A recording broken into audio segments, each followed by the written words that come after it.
Negara sekaya ini gak bisa mensejahterakan rakyat, hanya sebagian aja. Lalu di mana keadilan sosial bagi seluruh rakyat Indonesia? Makanya para pemimpin, berketuhananlah kalian. Bismillahirrahmanirrahim guys. Sekarang ada babe rolen, babe roti molen. Roti ini dibuat yang pasti rasanya enak ya. Ada 3 rasa. Nih, ada pisang keju, ada tape keju, ada pisang coklat. Ini dibuat tanpa bahan pengawet dan melayani pesanan-pesanan kalian yang seputaran Jabodetabek. Bisa buat nemenin ngopi, buat acara-acara boleh. Dan ini karena gue paling suka pisang keju, ini gue dulu yang nyoba nih. Nih dia tuh kayak crunchy gitu depannya tuh. No.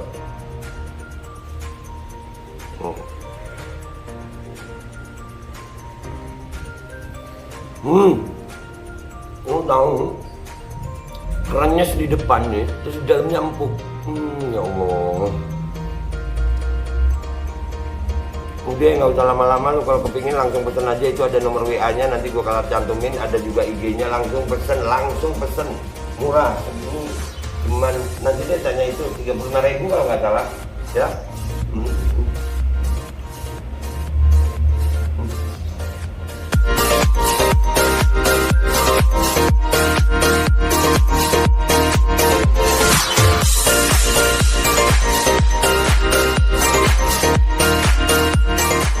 Dan semoga Allah subhanahu wa ta'ala menghancurkan sehancur-hancurnya para pelaku pembantaian 6 syuhada pengawal kami dan yang memerintahkannya, serta para aktor intelektualnya juga yang merestuinya, dan semua yang terlibat dalam pembantaian sadis dan brutal tersebut secara langsung maupun tidak langsung.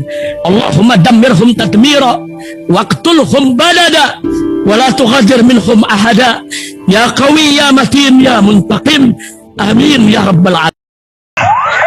Allahu Akbar. Allahu Akbar. Assalamualaikum warahmatullahi wabarakatuh. Welcome back, selamat datang lagi di channel Babe Aldo bersama gua Babe Aldo, YouTuber receh yang tetap santuy, tetap sehat, dan jangan lupa ngopi. Bismillahirrahmanirrahim. Alhamdulillah Rabbil Alamin, wassalatu wassalamu ala sayyidil mursalin Sayyidina Muhammadin wa ala alihi wa sahbihi ajma'in. Rabbi syrah li sadri wa yassir li amri wa hlul 'uqdatam min lisani yafqahu qawli bi jannabi wa alihi. Salam revolusi akhlak, semangat revolusi akhlak. Semoga akhlak kita menjadi lebih baik hari ini dibanding kemarin. Panjang umur, perjuangan merdeka. Allahu Akbar. Salam sejahtera bagi seluruh rakyat Indonesia dimanapun kalian berada. Semoga kalian semuanya dalam keadaan sehat walafiat, tidak kurang suatu apapun. Dan mudah-mudahan kalau ada yang sakit dari kalian itu menjadi sakit penghapus dosa, penambah pahala, sakit yang insya Allah segera disehatkan oleh Allah Subhanahu Wa Taala dalam sehat yang manfaat. Amin ya rabbal alamin. Oke guys, konten kita kali ini masih tentang kenaikan harga BBM dan apa ya? Ini udah naik, harganya udah naik, terus jadinya lebih boros penggunaannya. Masih ada orang yang gua baca di komentar itu menilai bahwasanya iya 10.000 dulu dapat 1 liter lebih. Sekarang 10.000 cuma 1 liter aja, makanya lebih boros. Bukan, coba lu perhatiin lagi. Lu perhatiin lagi, di situ tuh jelas. Yang dihitung bukan cuma dari harganya, tapi liternya. Full tanknya. Walaupun dibayar lebih mahal, itu full tanknya. Ya, kalau dulu full tank 30, mungkin sekarang 40 full tank. Tapi dengan kondisi volume full tank itu bensinnya bahan bakarnya lebih cepat habis gitu sayang. Nah, beredar kembali video yang pernah gua bahas dulu. Dari gua dulu 14 April itu pernah, 16 April atau 14 April gua pernah bahas ini nih. Ya, tentang cengkraman oligarki ini. 16 April ya, 16 April. Apa benar gurita oligarki mencengkram bumi pertiwi kaya namun rakyat menderita? Ya, gue udah pernah ngingetin itu di 16 April ya, bahwasannya ada cengkraman oligarki di sini ya, itu ya. Ya, ini 16 April gue upload. 16 April gue upload. Ini udah pernah gue ingetin. Sekarang beredar lagi videonya nih guys, yang seperti ini gitu. Dari dokumen tentang kepemilikan perusahaan di Departemen Hukum dan HAM, putra sulung Presiden Joko Widodo, Gibran Rakabuming. Ini tentang lingkaran kekuasaan yang juga menjadi oligarki. Lingkaran kekuasaan. Jadi lu jangan heran kalau pemerintahan sekarang itu kebijakannya itu pro sama oligarki, jangan heran lu. Jadi guys, gue akan re-upload lagi video gue itu supaya kalian inget gitu. Langsung aja kalian tonton. Ini gue buatnya waktu bulan puasa kalau nggak salah. Setelah ini kalian langsung tonton lagi ini. Ini makanya gue bilang ya, naiknya harga BBM nih, ya wajar lah orang kita rakyat Indonesianya bekerja keras untuk mensejahterakan pejabat. Dah nggak usah lama-lama, langsung lu tonton dah videonya ini. Gua di-upload lagi, tapi dengan langsung gua potong langsung intinya ya. Nih, kalian tonton deh. Dari dokumen tentang kepemilikan perusahaan di Departemen Hukum dan HAM, putra sulung Presiden Joko Widodo, Gibran Rakabuming Raka, pernah tercatat sebagai pemegang saham dan komisaris PT Rakabu Sejahtera, yang saat ini telah digantikan adiknya, Kaesang Pangarep. Namun saham perusahaan mebel ini tidak hanya dimiliki keluarga Jokowi. Juga ada saham PT Toba Sejahtera milik keluarga Luhut bin. Ini ya, jadi kelihatan jelas apa hubungan Pak Jokowi dan Pak Luhut. Panjaitan. Grup Toba Sejahtera sendiri adalah induk perusahaan PT Toba Bara yang memiliki tambang batu bara dan PLTU, dan baru saja membeli saham Sandiaga Uno di PLTU Paiton, Jawa Timur. Sandiaga Uno. Tapi apa 02 kepentingan ya? perusahaan induk seperti Toba Sejahtera dengan sebuah perusahaan mebel asal Solo?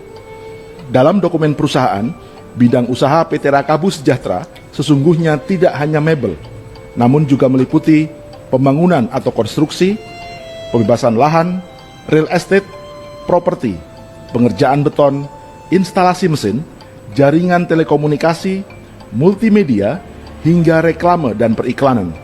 Bahkan pengembangan wilayah transmigrasi. Mebel Wow. dan furniture hanya salah satu dari bidang usaha terkait kehutanan. PT Rakabu Sejahtera juga bergerak di bidang industri pengolahan kayu, pengangkutan, hingga industri kebutuhan rumah tangga seperti sabun, sampo, pasta gigi, atau tisu, yang semua terkait dengan produk turunan kelapa sawit atau kayu. Ini tambang kayu sawit, pantesan ya mau pindah IKN ya. Itu untuk kepentingan rakyat atau untuk kepentingan apa ya?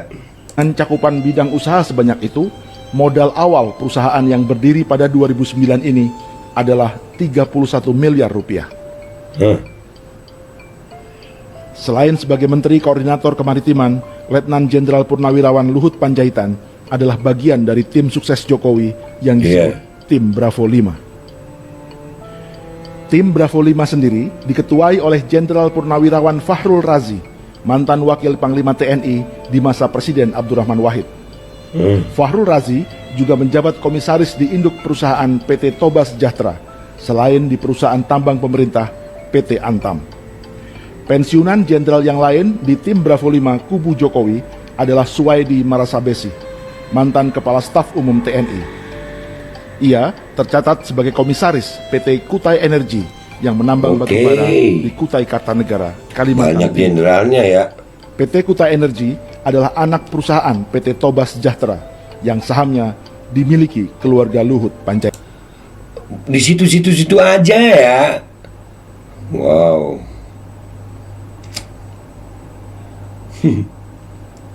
Di sini kita bisa melihat dan menilai. Ini kalau nggak salah, itu di Watchdog Documentary pernah ada juga ya, sama Sexy Killer ya. Ini bener nggak sih? Tapi kayaknya bener ya. Lanjut dah. Tanpa melihat afiliasi politik, inilah sebagian jenderal TNI dan Polri yang jejaknya sedang dan pernah berada di perusahaan tambang batubara. Kalau dibilang kata-kata afiliasi, berarti afiliasi politik. Walaupun kelihatannya berseberangan, ternyata di belakang bekerja sama ya.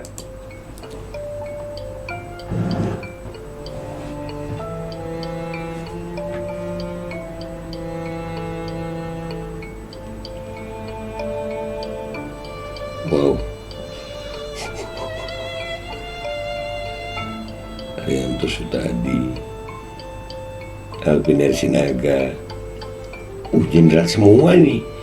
Jenderal Nugroho Jayusman, Laksamana TNI Purnawirawan Syamsul Bahri, Marskal TNI Purnawirawan Joko Suyanto, Laksamana TNI Purnawirawan Agus Suhartono, Purnawirawan Marsetio.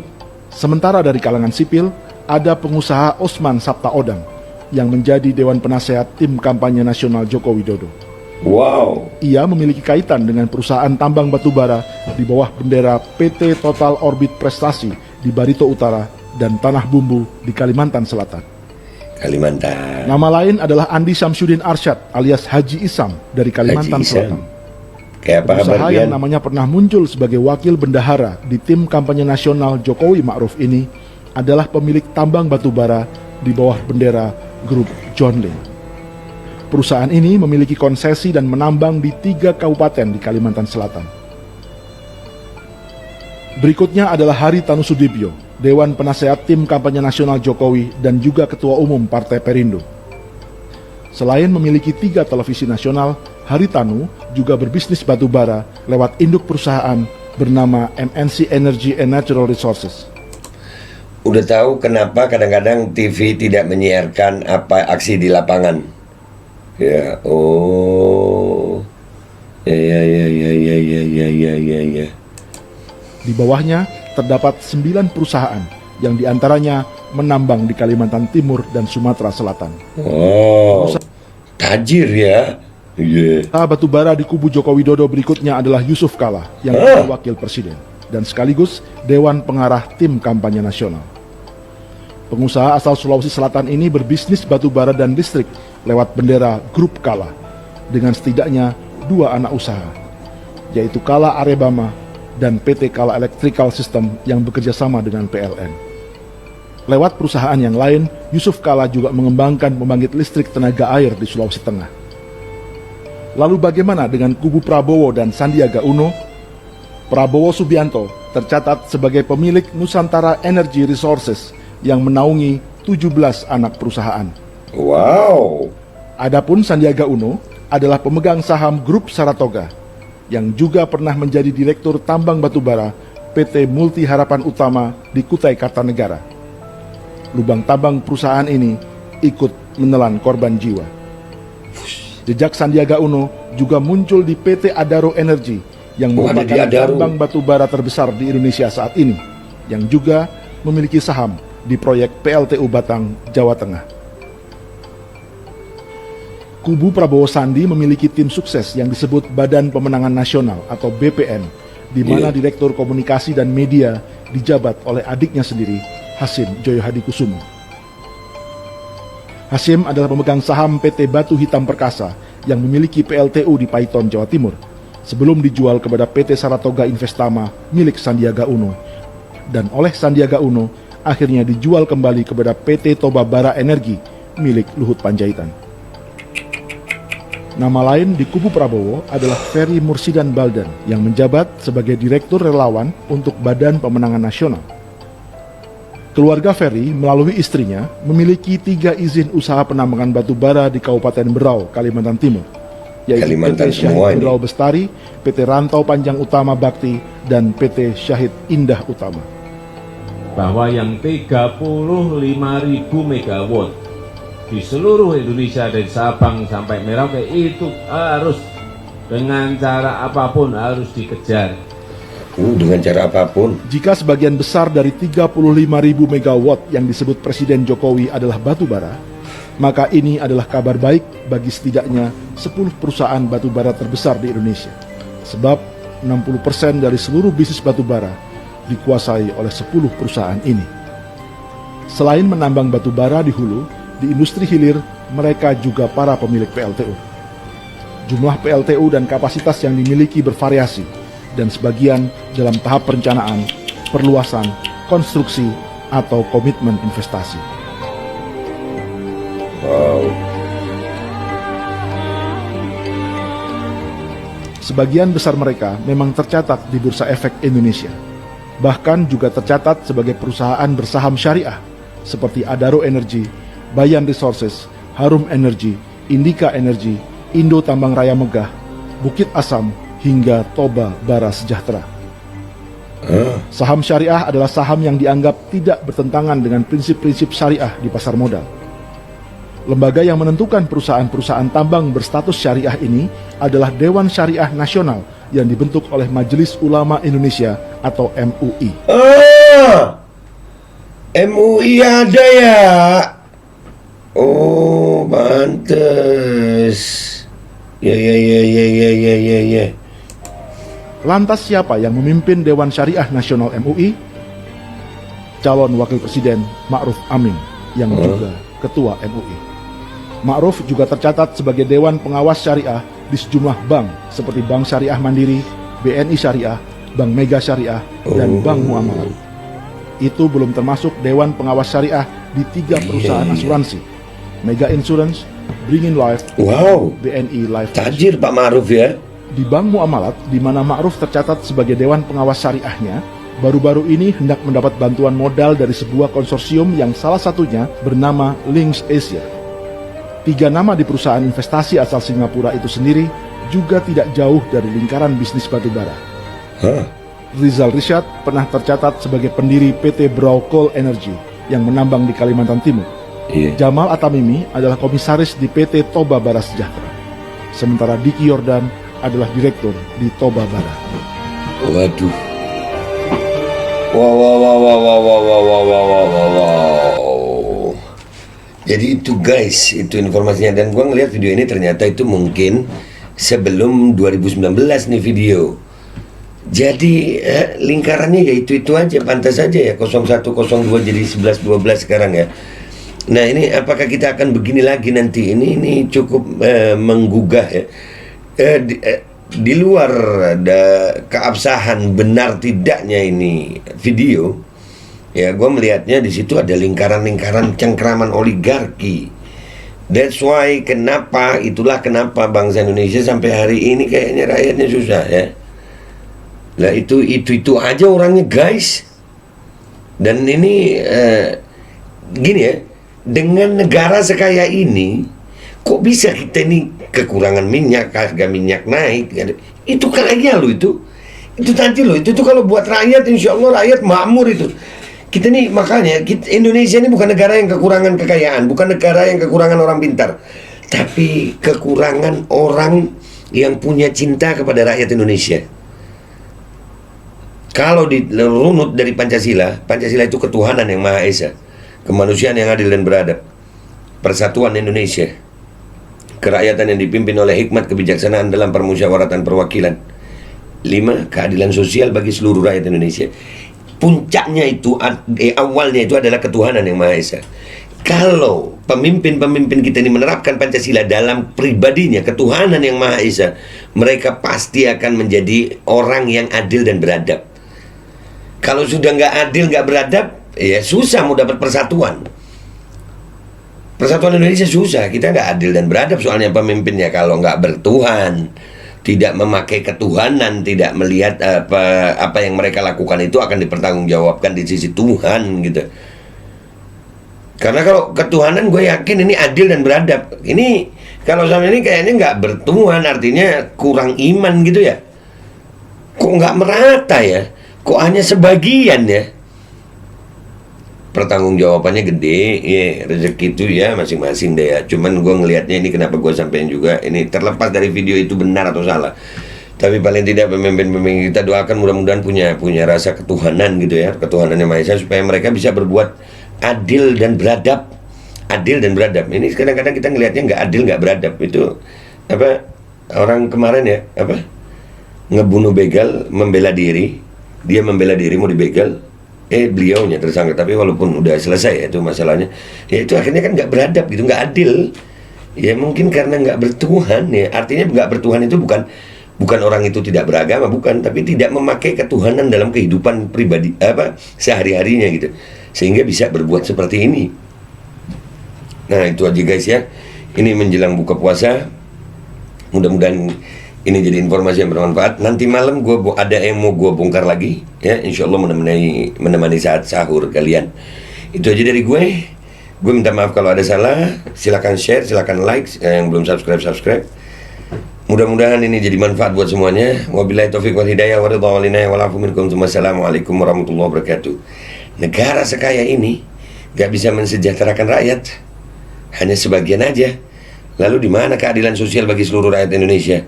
Makanya para pemimpin, berketuhananlah kalian.